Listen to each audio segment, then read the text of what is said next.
Okay, so here we have our main gear, our sleeve for the one-way bearing and a washer, and we just need to put the main gear together. The washer just goes in here like so, sits in there. This piece goes on top of the lower gear, and then our sleeve passes through both and holds the whole thing together. So I'll push that through and just show you what that looks like. Okay, so there we go. It takes a little bit of pressure to push these together, and make sure you line up the hole here before you push it in all into place. But once you've done it, it's all, you know, one unit, and your one way should work in that it will spin one way and it won't spin the other. Okay, and then that can be installed into the frames and the main shaft, which I'll bring over here. You can see the main shaft. Now the sleeve was on the bottom of the shaft, so you just needed to pull that off in order to install it into the gear. So basically we now put the gear into the frames, put the rotor head down through the frames, and then we can secure it in place with a bolt and nut, which I've got over here. I'll show you those. There we go. Straightforward bolt and nut, which will go through the bottom of the gear to hold it in place and go through the hole in the main shaft. Okay, so I'll go ahead and install that. Oh, one other thing to mention is that there are spacers for the main shaft which go on here.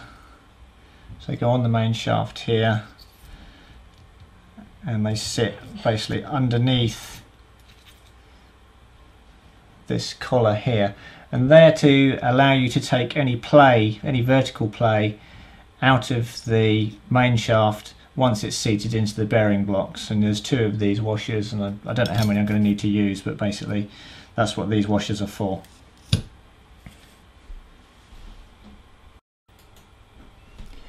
Okay, so here we have the main gear installed, and above,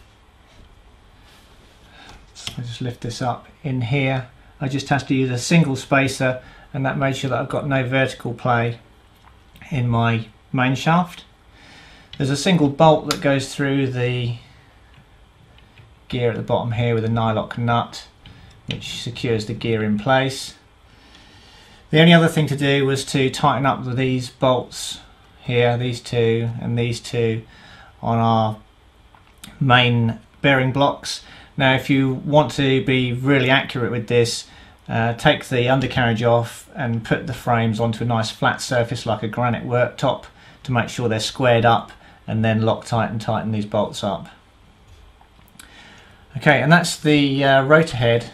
Effectively, as you can see here, the rotor head is installed onto the machine. The next thing we've got to do is we've got to get the anti-rotation slider on the back here. We've also got the canopy posts to put in up the back here. We've got to get a battery tray on the front, so you can see here we've got an open space. Battery tray needs to go on there, and I've got to install the motor and mesh that to my main gear.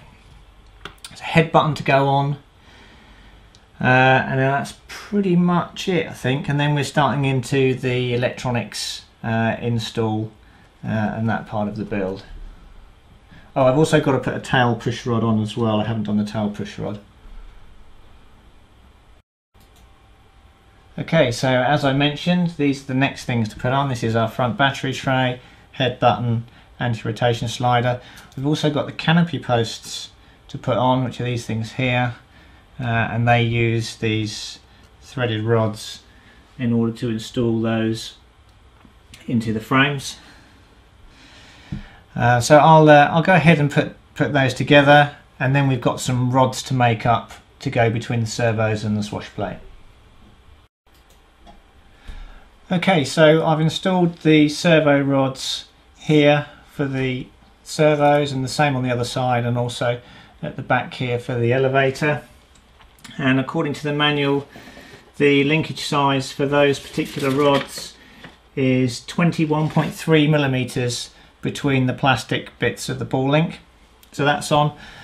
Also the anti-rotation slider up the back here is also on. It's a single button head screw in the front here, and then at the back you install these long threaded rods, and those are what the canopy posts thread onto. So there's a canopy post, you can see it threads onto that like so. This canopy post will actually foul the plastic of that piece on the back of the servo there, so I'm going to have to just cut a little bit off of that plastic lug to enable that to seat properly onto that screw. After putting the canopy posts on, the next thing we need to do is install the motor. So I've just got the motor here just to show you. Okay, so let's just get a better angle on this motor. Okay, so there we go, there's the motor. I've put the 16 tooth pinion on here, which is what the manual recommends. That will be installed into the frames using the screws which come in the same packet as the pinions, and then once the motor is in and meshed correctly, we can then get that front tray which I showed you earlier. There we go, and we can install that onto the front of the helicopter, and then put our head button on, which I haven't done yet either. So those are the next few steps I'm going to do, and I'll come back and show you that.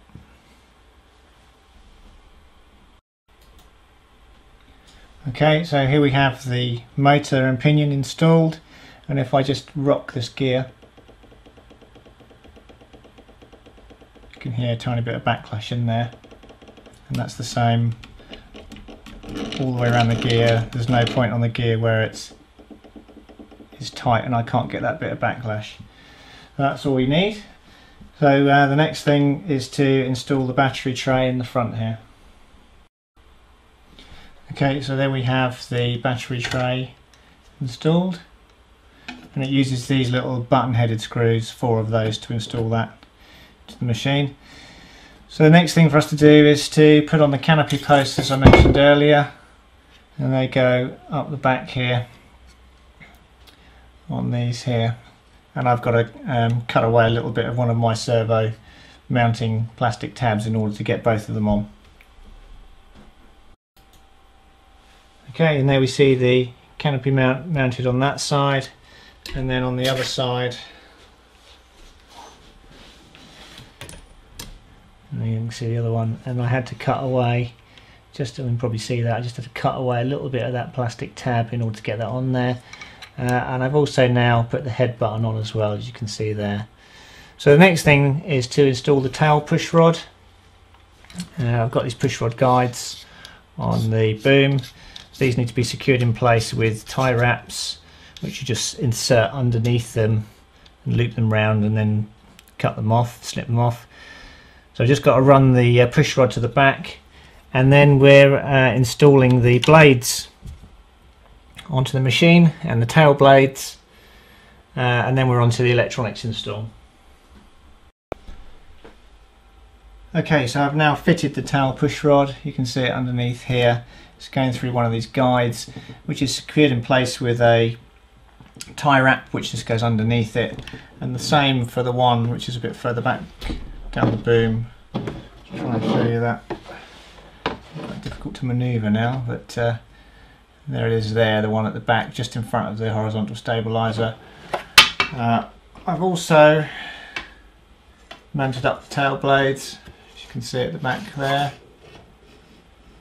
and I've also installed the main blades onto the machine now as well, which is what you can hear scraping around as I'm trying to move the machine around. But you can see there's the main blade coming into shot there. What I'm going to do is take this outside, so where I've got a lot more room, and just talk about this a bit and show you the sort of completed build aside from cabling up the electronics. But before we do that, there's a little bit of work that needs to be done on the canopy. So let me just... Okay, so what I'm showing you here is a canopy clip. The 550E has a canopy clip much like the 600N. These are the grommets for the canopy, and these are the 2 little screws that hold the canopy clip onto the bottom of the canopy. If I just move those out of the way and we bring the canopy in, so here you can see the 2 holes that the clip goes into, but also show you the holes where the grommets go, and they have these little plastic inserts, so I can just pull this out probably. Will it come out? No, it won't come out. These are just pressed in effectively, You just press them into the hole, and then they stop your canopy from splitting around the hole from being popped on and off, so they're not like a little canopy saver. So your grommet goes through that with that installed, and we just need to bolt the clip onto the bottom.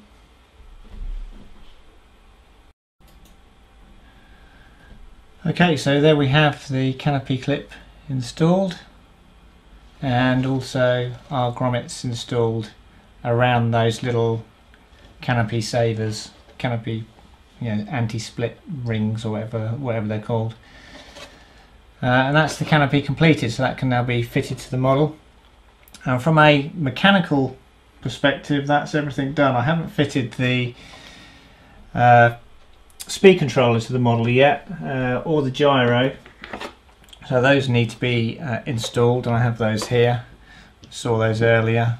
The gyro will go on the gyro plate that I've put up the back at the top of the machine above the boom clamp, and the speed controller I'm going to tie wrap or stick that onto the side of the model. Maybe you use some double-sided tape to stick it to the side of the model with just a retaining Velcro strap or something like that. This has got to have a Dean's connector put on it as well, which I haven't done yet, which is why this isn't fitted to the model, because I've got some soldering to do to put that on. So next steps are to solder this up, install the gyro, and then put a receiver into it and cable it all up and make it all tidy, ready for maiden flights.